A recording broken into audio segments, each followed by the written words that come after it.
आज हम कंटिन्यू कर रहे हैं biodiversity and conservation chapter 15। Next topic है हमारा पैटर्न्स ऑफ बायोडाइवर्सिटी। तो इसमें फर्स्ट है longitudinal gradient. The diversity of plants and animal is not uniform through out the world. बोला कि जो डाइवर्सिटी है प्लांट्स और एनिमल्स की वो यूनिफॉर्म नहीं है थ्रू आउट द वर्ल्ड में, वो एक जैसी नहीं है, but show an rather uneven distribution. इसकी अनइवन डिस्ट्रीब्यूशन शो होती है।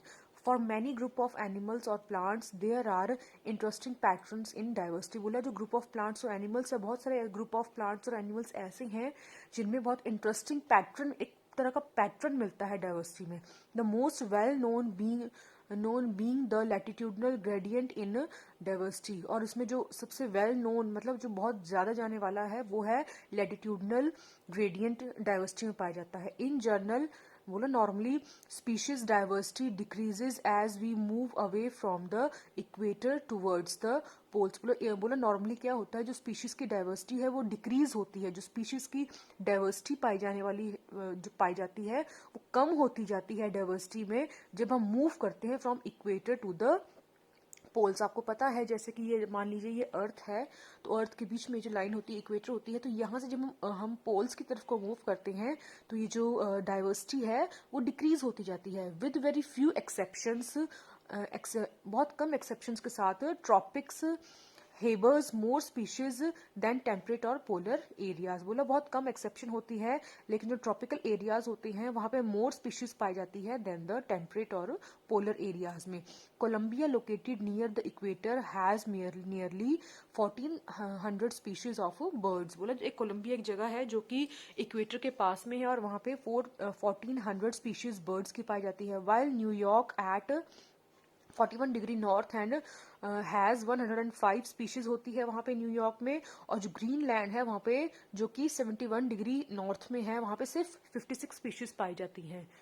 India with which of its hand land area in the tropical latitude has more than 1200 species of birds. बोला इंडिया जो कि जिसका जो मैक्सिमम लैंड एरिया है वो ट्रॉपिकल लैटिट्यूड में पाया जाता है, उसमें 1200 से ज्यादा जो है बर्ड्स की स्पीशीज पाई जाती हैं।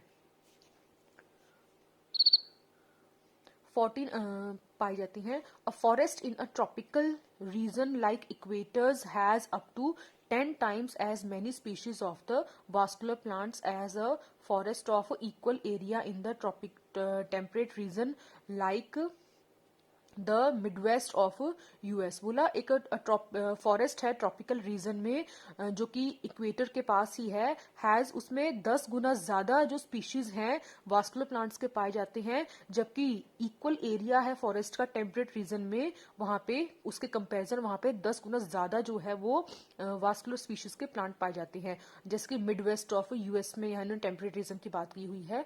The largely the tropical Amazonian rainforest in South America has the greatest biodiversity of the on the अर्थ। और बोला लार्जली जो हमारी बायोडाइवर्सिटी जो ग्रेटेस्ट बायोडाइवर्सिटी अर्थ में पाई जाती है वो कहाँ पाई जाती है, तो Amazonian rain forest in South America में ग्रेटेस्ट बायोडाइवर्सिटी पाई जाती है। It is the home to more than 40,000 species है ऑफ प्लांट्स। बोला ये घर है कम से कम more than 40,000 species of plants का, 3,000 ऑफ फिशेस का, 1300 बर्ड्स का, 427 मैमल्स का और 427 ही एम्फिबियंस का और 378 ऑफ रेप्टाइल्स का, और and of more than the 1,25,000 invertebrates in इस जो फॉरेस्ट है यहाँ पे ये पाए जाते हैं। Scientist estimate that in these rain forest there might be at least 2 million insect species waiting to be discovered and name. बोला साइंटिस्ट जो है वो अभी एस्टिमेट अंदाजा लगा रहे हैं कि ये जो रेन फॉरेस्ट है इसमें अभी भी कम से कम 2 मिलियन इंसेक्ट की स्पीशीज जो हैं डिस्कवर करना और उनका नेमिंग करना बाकी है। आगे है what is so special about tropical that might account for their greater biological diversity. बोला what is so special about the tropics के बारे में ऐसा क्या स्पेशल है, might account of for their greater biological, बोला उसमें ऐसा क्या है जो वहां पे ग्रेटेस्ट बायोलॉजिकल डाइवर्सिटी पाई जाती है। Ecologist and evolutionary biologist have proposed various hypothesis. जो ये दो लोग हैं इकोलॉजिस्ट जो होते हैं और एवोल्यूशनरी बायोलॉजिस्ट होते हैं, वो बहुत सारे अनुमान लगाते हैं। Some uh, some important ones are speciation is journal a function of time, unlike temperate regions subjected to frequently glaciation in the past. Tropical latitude have remained relatively undisturbed for millions of years and thus बोला कि जो ये कुछ special लोग जो important है उन्होंने क्या बोला कि स्पीसीएशन जो है is generally a function of time. जो स्पीसीएशन क्रिएट होती है ये नॉर्मली जो है ये टाइम का काम है। जैसे कि अनलाइक टेम्परेट रीजन में क्या होता है, जैसे कि ग्लेशिएशन होती है, जैसे पास्ट में वहां पे बर्फ जमी रहती है बहुत लंबे समय तक, लेकिन ट्रॉपिकल लैटिट्यूड जो होता है वो बहुत मिलियंस ऑफ ईयर तक अनडिस्टर्ब्ड होता है। वहां पे ऐसा कुछ नहीं होता है, जहाँ पे जैसा वहां पे मौसम है वो पूरे साल, जैसा वहां का एनवायरमेंट है वो पूरे साल एक जैसा ही रहता है, मिलियंस ऑफ ईयर्स तक एक जैसा रहा, जिस वजह से स्पीशीज जो है वो क्रिएट हुई। Had a long time for speciation diversification, और बहुत लंबा टाइम मिल जाता है स्पीशीज एवोल्यूशनरी टाइम मिल जाता है स्पीशीज डाइवर्सिफिकेशन के लिए। बी है tropical environments unlike temperate ones are less seasonal. बोले जो ट्रॉपिकल एनवायरमेंट्स होता है वो टेम्परेट सीजन की तरह उसमें वहाँ पे सीजनिंग जो चेंजेस आती हैं वो बहुत कम होती हैं, रिलेटिवली मोर कॉन्स्टेंट, वो कॉन्स्टेंट एनवायरमेंट रहता है, वहाँ पे सीजन रहता है और प्रिडिक्टेबल, उसको हम प्रिडिक्ट भी कर सकते हैं। Such constant environment promote need speciation. तो ये जो कॉन्स्टेंट एनवायरमेंट होता है ये फेवर करता है किसी स्पेशल एरिया की स्पेशलाइजेशन के लिए। मतलब वहाँ पे किसी स्पेशल एरिया में स्पीशीज की जो इंक्रीज होता है उसको करने में हेल्प करता है। And leads to great species diversity, और जिससे कि बहुत ज़्यादा स्पीशीज डाइवर्सिटी होती है। और सी है there is more solar energy available in tropics. जो ट्रॉपिक्स होते हैं वहाँ पे बहुत ज़्यादा सोलर एनर्जी पाई जाती है, which contributes to the high productivity, जिससे हाई प्रोडक्टिविटी होती है। And this in turn mights contribute indirectly to the greater diversity, और ये भी इनडायरेक्टली कॉन्ट्रीब्यूट करते हैं ग्रेटर डाइवर्सिटी के लिए। सेकेंड है हमारे पास स्पीशीज एरिया रिलेशनशिप। तो बोला during his pioneering and extensive exploration in the wilderness of South America jungle, the great German naturalist and geographer Alexander von Humboldt observe that within a region species richness increased with increasing explored area but only up to a limit। बोले ये जो एक German naturalist और geographer हैं Alexander von हैम्बोल्ट, इन्होंने बहुत pioneering work किया है और एक्सटेंसिव एक्सप्लोरेशंस की हुई हैं साउथ अमेरिका जंगल्स में। साउथ अमेरिका जंगल्स की जो जंगलीपन है वहाँ पे बहुत ज़्यादा उन्होंने एक्सप्लोर किया हुआ है, जंगल का बहुत ज़्यादा एक्सप्लोर किया है और बहुत अच्छा काम किया है इन्होंने। फिर और क्या ऑब्जर्व किया वहाँ पे, उन्होंने ऑब्जर्व किया है कि जो स्पीशीज रिचनेस होती है, इंपॉर्टेंट है ये कि जो स्पीशीज रिचनेस होती है वो इंक्रीज करती है with increase the explored area, but only up to a limit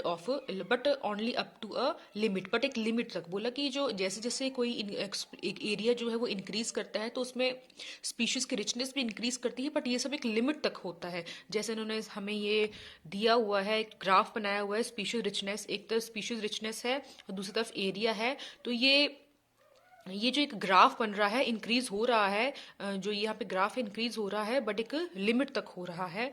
आगे देखिए area for a wide variety of taxa के लिए किया था इन्होंने, जैसे कि एंजियोस्पर्मिक प्लांट्स, बर्ड्स, बैट्स और फ्रेश वाटर फिशेस के लिए turn out to be a rectangular hyperbola. और ये जो इनका ग्राफ बनता है इन दोनों का स्पीशीज रिचनेस और एरिया का, वो एक हाइपरबोला में, रेक्टेंगुलर हाइपरबोला में चेंज हो जाता है, जैसे कि हमें फिगर 15.2 में दिया हुआ है। इंपॉर्टेंट है ये।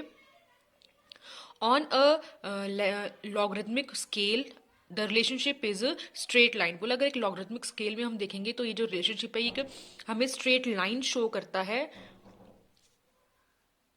The relationship is a straight line describe by a equation, और ये इक्वेशन से शो एक्सप्लेन किया जाता है log s is equal to log c plus z log a, जहाँ पे जो s है वो स्पीशीज डिस्टेंस शो करता है, a एरिया शो करता है, z जो है वो स्लोप ऑफ लाइन या रिग्रेशन कॉफिशिएंट शो करता है, और c जो है वो y इंटरसेप्ट शो करता है। अगर आपको आता है, कई बार पेपर में आ जाता है स्पीशीज एरिया रिलेशनशिप, तो ये सारा ही आपको एक्सप्लेन करना पड़ेगा विद दिस इक्वेशन। आगे है ecologist have discovered that the value of z lies in the range of 0.1 to 0.2। बोला इकोलॉजिस्ट ने डिस्कवर किया हुआ है कि जो वैल्यू है z की, जो वैल्यू है वो उसकी रेंज जो है वो 0.1 से लेकर 0.2 तक है, regardless of the taxonomic group और द रीजन। बोला टेक्सोनॉमिक ग्रुप कोई भी हो, रीजन कोई भी हो, लेकिन जो z की जो रेंज होती है वो इसी के बीच में रहती है।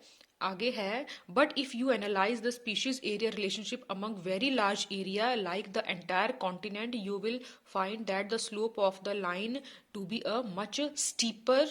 बोला अगर आपका जो स्पीशीज एरिया रिलेशनशिप है वो बहुत बड़े एरिया के लिए हो रहा है, जैसे पूरे कॉन्टिनेंट के लिए अगर हम लेते हैं, तो जो स्लोप आता है वो स्टीपर हो जाता है, वो जो लाइन होती है वो मच स्टीपर होती है। Z values in the range of 0.6 to 1.2, मतलब रेंज चेंज हो जा रही है। देखिए आप पहले अगर थोड़ा हमारे स्टडी का एरिया जो है वो कम है, तो उसकी जो रेंज है जेड की वो 0.1 से लेकर 0.2 तक है, बट अगर हम कॉन्टिनेंट की बात करें तो उसकी जो रेंज है 0.6 से टू 1.2 तक पहुंच जाती है। आगे एग्जाम्पल दिया हुआ है फॉर फंगीवोरस फ्रूट, जो ईटिंग बर्ड्स होते हैं or mammals in the tropical forests of the different continents में, ये अलग अलग मैमल्स हैं, ये ट्रॉपिकल फॉरेस्ट में पाए जाते हैं अलग अलग कॉन्टिनेंट्स में। The slope is found to be 1.15, तो इसका जो स्लोप है वो 1.15 पाया जाता है। What do steeper slope means in the context, तो आपको बोला है कि स्टीपर स्लोप का मतलब क्या होता है कॉन्टेस्ट में।